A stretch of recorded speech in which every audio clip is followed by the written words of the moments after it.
Taliwas sa mga nababalita, nilinaw ng ina ni Charisse na si Raquel Pempenco na tanggap niya ang pag-amin ng anak na isa siyang lesbian. Mula sa Marikina, may ulat on the spot si Nelson Canlas.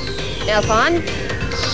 Luan, nagsalita at nagpahiyag na ng kanyang saloobin sa unang pagkakataon ng ina ni Charisse na si Raquel matapos ang pag-amin ng anak na isa siyang lesbian.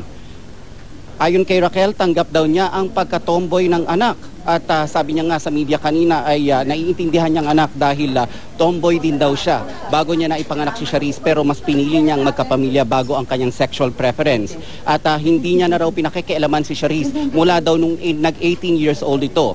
At sa ngayon daw ay kanyang pahayag ay tila hindi niya na raw kilala ang kanyang anak.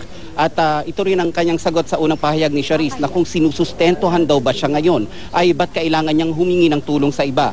At kahit kailan daw ay hindi siya naging pabor at hindi niya matatanggap ang girlfriend ni Charisse ngayon, si Alisa Quijano.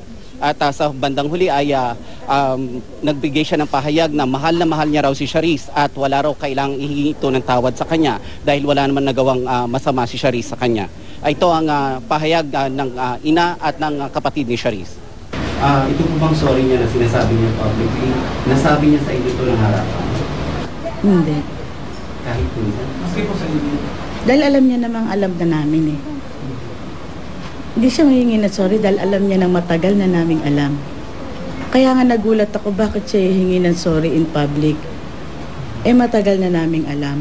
The more na pilitin mo yung isang tao na the more lang siya magpupumiglas eh. So, hinahayaan namin siyang gawin yung gusto niya para siguro the next time na bumalik, hindi na niya kami masisisi. Dagdag pa ng ina at kapatid ni Charisse, mahal na mahal daw nila si Charisse at sana raw ay makita nito ang kahalagahan ng kanilang pinagdaan ng mga pagsubok dati bilang pamilya. Luan? Maraming salamat, Nelson Canlas.